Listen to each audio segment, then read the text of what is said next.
श्री स्वामी चरित्र सारामृत चतुर्थोध्याय. श्री गणेशाय नमः. मुखे कीर्तन करावे अथवा श्रवणी ऐकावे. षोडशोपचारे पूजावे स्वामीचरण भक्तीने. न लगे करणे तीर्थाटन योगाभ्यास होम हवन. सांडोनिया अवघाशीन नामस्मरण करावे. स्वामी नामाचा जप करिता चारी पुरुषार्थ येती हाता. स्वामी चरित्र गाता ऐकता पुनरावृत्ती चुकेल. गताध्यायाचे अंती अक्कलकोटी आले येती. रूपराया दर्शन घेती स्वेच्छेने राहती तयापुरी. चोळाप्याचा दृढ भाव घरी राहिले स्वामी राव. हे तयांचे सुकृत पूर्व नित्य सेवा घडे त्यांते. जे केवळ वैकुंठवासी अष्टसिद्धी ज्यांच्या दासी. नवनिधी तत्पर सेविसीने ते धरिती मानवरूप. चोळाप्पा केवळ निर्धन परी स्वामी कृपा होता पूर्ण. लक्ष्मी होऊन आपण सहज आली तया घरी. कैसी आहे तयाची भक्ती नित्य पाहती परीक्षा येती. नाना प्रकारे त्रास देती परी तो कधी न कंटाळे. चोळाप्याची सदुनी कांता तीही केवळ पतिव्रता. सदोदित तिच्या चित्ता आनंद स्वामी सेवेचा. स्वामी नाना खेळ खेळते विचित्र लीला दाखविती.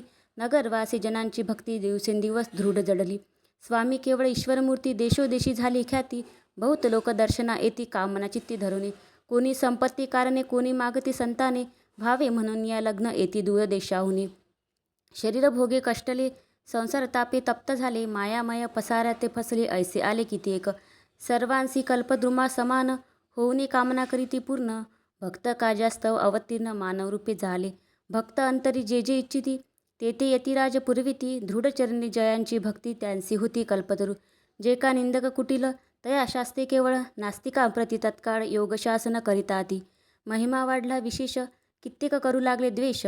कोणा एका समयास वर्तमान घडले पै. कोणी दोन संन्यासी आले अक्कलकोटासी. हसून म्हणती जनासी ढोंगियांच्या नांदी लागला. हा स्वामी नव्हे ढोंगी जो नाना भोग भोगी.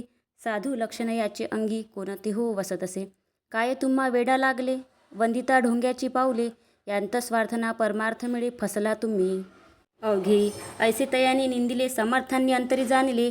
जेव्हा ते भेटीसी आले तेव्हा केले नवलैक. पहावया आले लक्षण समर्थ समजले तिखून. ज्या घरी बैसले तिथून उठून या चालले. एका भक्ताची या घरी पातळी समर्थाची स्वारी. तेही दोघे अविचारी होते बरोबरी संन्यासी. तेथे या तिन्ही मूर्ती बैसल्या भक्ते पाटावरती.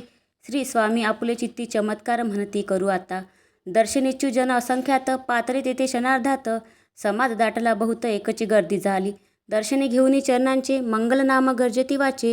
हेतू पुरवावे मनीचे म्हणून या विनविती. कोणी द्रव्य पुढे ठेविती कोणी फळे समर्पिती. नाना वस्तू अर्पण करती नाही मिती तयाते. कोणी नवसाते करीती कोणी आणूनिया देती. कोणी काही संकल्प करीती चरण पूजिती आनंदे. संन्यासी कौतुक पाहती मना माझी आश्चर्य करीती. क्षण एक तटस्थ होती वैरभाव विसरूनी. क्षण एक घडता सत्संगती तत्काल पालटी की कुमती. म्हणून कवी वर्णिताती संत महिमा विशेष. स्वामी पुढे जे जे पदार्थ पडले होते असंख्यात. ती निज हस्ते समर्थ संन्याशापुढे लोटीती. पाणी सुटले त्यांच्या मुखांसी म्हणती येथेच मिळेल खावयासी.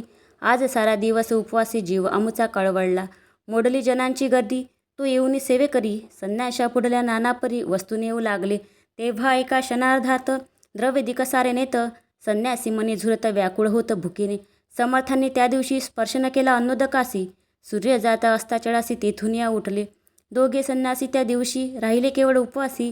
रात्र होता तयासी अन्नोदक वज्र असे. जे पातले करू छळना त्यांची झाली विटंबना. दंडावया कुस्थित जना अवतरले येतीवर. तयांच्या चरणी ज्यांची भक्ती त्यांचे मनोरथ पुरविती. पसरली जगी ऐशी ख्याती लीला ज्यांची विचित्र. श्रीपादवल्लभ भक्ती कलियुगी वाढेल निश्चिती. त्यांचा अवतार स्वामी येती वर्णी किती विष्णुदास. श्री स्वामी चरित्र सारामृत. नाना प्राकृत कथा संमत सदा परिसुत प्रेमळ भक्त. चतुर्थाध्याय गोडहा. श्री स्वामी राजापर्णमस्तु.